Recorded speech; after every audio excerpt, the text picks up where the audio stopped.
ಈಗ ಹಿರಿಯ ಸಚಿವರು ಪಟ್ಟಣ ಹಿಡಿದು ಕೂತಿದ್ದಾರೆ. ಸಿದ್ದರಾಮಯ್ಯ ಭೇಟಿಗೆ ತೆರಳಿದ್ದಾರೆ ಡಿಕೆ ಶಿವಕುಮಾರ್. ಕಾವೇರಿ ನಿವಾಸಕ್ಕೆ ಹೋಗಿದ್ದಾರೆ ಸಿಎಂ ಡಿಕೆಶಿ. ಸಿದ್ದರಾಮಯ್ಯನವರ ಸಲಹೆ ಪಡೆಯಲು ಹೋಗಿದ್ದಾರೆ. ಸಭೆ ಬಳಿಕ ಖಾತೆ ಫೈನಲ್ ಆಗಬಹುದು. ಮತ್ತೆ ಆಕ್ಟಿವ್ ಆಗಿದೆ ಈಗ ಕಾವೇರಿಯ ಪವರ್ ಸೆಂಟರ್.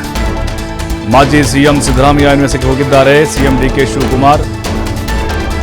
ಖಾತೆ ಹಂಚಿಕೆ ವಿಚಾರದಲ್ಲಿ ಸಚಿವರುಗಳು ಅಸಮಾಧಾನಗಳಿದ್ದಾವೆ. ಅದೇ ಖಾತೆ ಬೇಕು, ನನ್ನ ಗೃಹನೇ ಬೇಕು, ನನ್ನ ಕಂದಾಯನೇ ಬೇಕು ಅಂತ ಹಠ ಹಿಡಿದಿದ್ದಾರೆ.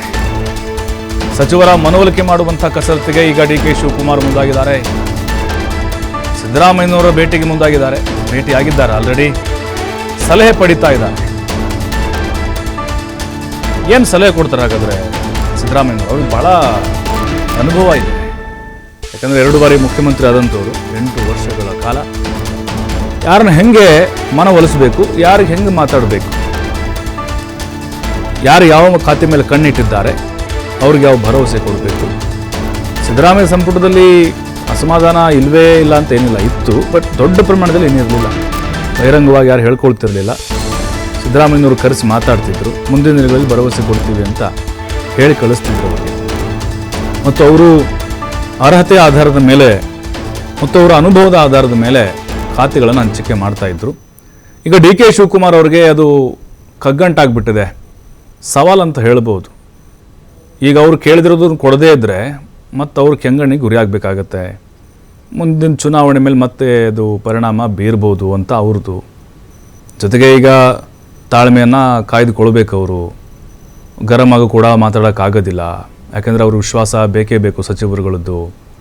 ಅವರು ಹೀಗೆ ಸುಭದ್ರವಾದಂಥ ಸರ್ಕಾರ ನಡೆಸ್ಕೊಂಡು ಹೋಗಬೇಕು ಅಂತ ಹೇಳಿದರೆ. ಬಟ್ ಎಲ್ಲೊಂದು ಕಡೆ ಸಿದ್ದರಾಮಯ್ಯನವರ ಸಲಹೆಗಳು ಬೇಕೇ ಬೇಕು ಅನ್ನೋದು ಇಲ್ಲಿ ಪ್ರೂವ್ ಆಗ್ತಾ ಇದೆ.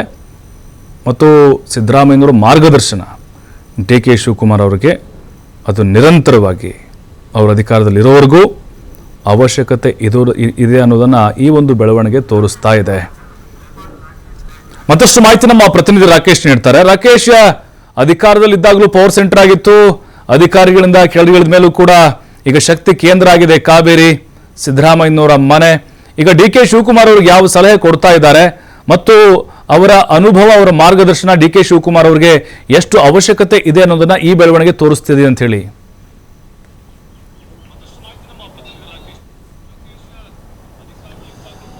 ಪ್ರಭು, ಸರ್ಕಾರ ರಚನೆಯಾಗಿ ಕೇವಲ 2 ದಿನಗಳಷ್ಟೇ ಉಳಿದಿದೆ.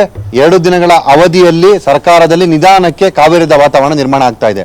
ಸಚಿವ ಸ್ಥಾನದ ಆಕಾಂಕ್ಷಿಗಳಾಗಿದ್ದವ್ರದ್ದು ಒಂದು ಕಡೆ ಸರ್ಕಾರಕ್ಕೆ ತಲೆಬಿಸಿ ಆದರೆ, ಮತ್ತೊಂದು ಕಡೆ ಸಚಿವ ಸ್ಥಾನ ಕೊಟ್ಟಿರುವವರು ತಮ್ಮ ಖಾತೆಗೋಸ್ಕರ ಬೇಡಿಕೆ ಇಡುವಂಥ ವಿಚಾರ ಈಗ ಮುಖ್ಯಮಂತ್ರಿಗಳ ಪಾಲಿಗೆ ಬಿಸಿ ತುಪ್ಪವಾಗಿ ಪರಿಣಮಿಸುವಂಥ ಸಾಧ್ಯತೆಗಳು ಹೆಚ್ಚಾಗ್ತಾ ಇದೆ. ಮುಖ್ಯಮಂತ್ರಿಗಳು ಒಂದು ಕಡೆ ಪಾರದರ್ಶಕವಾಗಿ ಜನಸ್ನೇಹಿಯಾದ ಸರ್ಕಾರವನ್ನು ನಾವು ಕೊಡ್ತೇವೆ, ಯಾವುದೇ ಒತ್ತಡ ಮರ್ಜಿಗೂ ಯಾರದೇ ಮುಲಾಜಿಗೂ ಸಿಗದ ರೀತಿಯಲ್ಲಿ ಕರ್ತವ್ಯವನ್ನು ಅಧಿಕಾರಿಗಳು ಮಾಡಬೇಕು, ಜನ ಬಯಸಿದ ರೀತಿಯಲ್ಲಿ ಸರ್ಕಾರವನ್ನು ನಾವು ಕೊಡ್ತೇವೆ ಅನ್ನುವಂಥ ವಾಗ್ದಾನವನ್ನು ಕೆಲವೇ ಗಂಟೆಗಳ ಹಿಂದಷ್ಟೇ ಅವರು ಮಾಡಿದರು.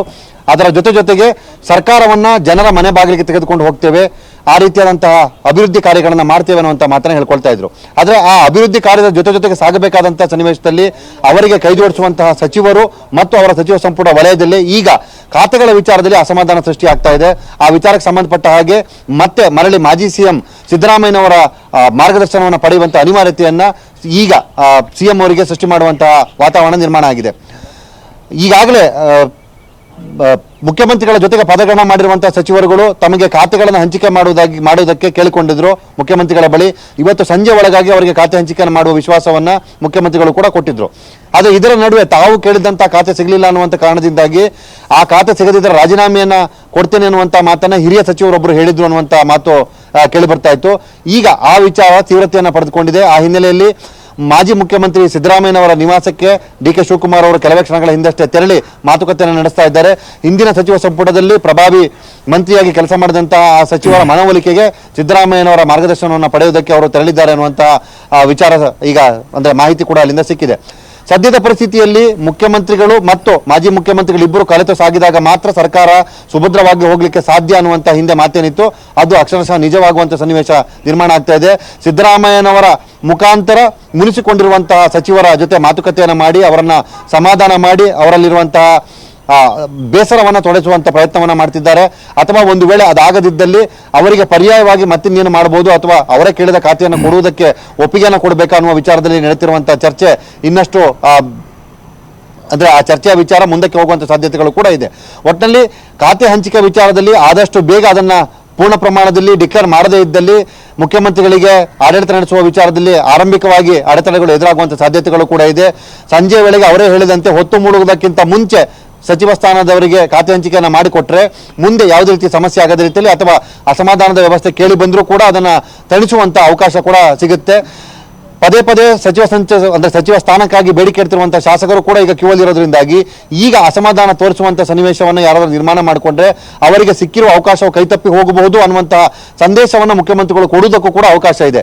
ಹೀಗಾಗಿ ಸಿಕ್ಕಿರುವ ಅವಕಾಶವನ್ನು ಕೈ ಚೆಲ್ಲದೆ ತಾವು ಇಟ್ಟಿರುವ ಬೇಡಿಕೆಯನ್ನು ಕೂಡ ಈಡೇರಿಸಿಕೊಂಡು ಸರ್ಕಾರಕ್ಕೆ ಸಮಸ್ಯೆ ಆಗದ ರೀತಿಯಲ್ಲಿ ಪಕ್ಷಕ್ಕೆ ಮುಜುಗರವಾಗದ ರೀತಿ ಸರ್ಕಾರವನ್ನು ಮುನ್ನಡೆಸಿಕೊಂಡು ಹೋಗುವಂತಹ ಜವಾಬ್ದಾರಿಯನ್ನ ಎಲ್ಲ ಸಚಿವರು ಕೂಡ ತೋರಬೇಕು. ಹಾಗೆ ಮುಖ್ಯಮಂತ್ರಿಗಳು ಕೂಡ ಈ ವಿಚಾರದಲ್ಲಿ ತಮ್ಮ ವಿವೇಚನೆಯನ್ನ ಮಾಜಿ ಮುಖ್ಯಮಂತ್ರಿಗಳ ಜೊತೆ ಸೇರಿ ಮುಂದುವರಿಸಿಕೊಂಡು ತೆಗೆದುಕೊಂಡು ಹೋಗಿ ಪಕ್ಷದಕ್ಕೆ ಡ್ಯಾಮೇಜ್ ಆಗದ ರೀತಿಯಲ್ಲಿ ನೋಡ್ಕೊಳ್ಬೇಕು ಅನ್ನುವಂತಹ ಮಾತು ಕಾರ್ಯಕರ್ತರ ವಲಯದಲ್ಲೂ ಕೂಡ ಕೇಳಿ ಬರ್ತಾ ಇದೆ. ಪ್ರಭು, ಥ್ಯಾಂಕ್ ಯು ರಾಕೇಶ್ ತಮ್ಮೆಲ್ಲ ಮಾಹಿತಿಗಾಗಿ.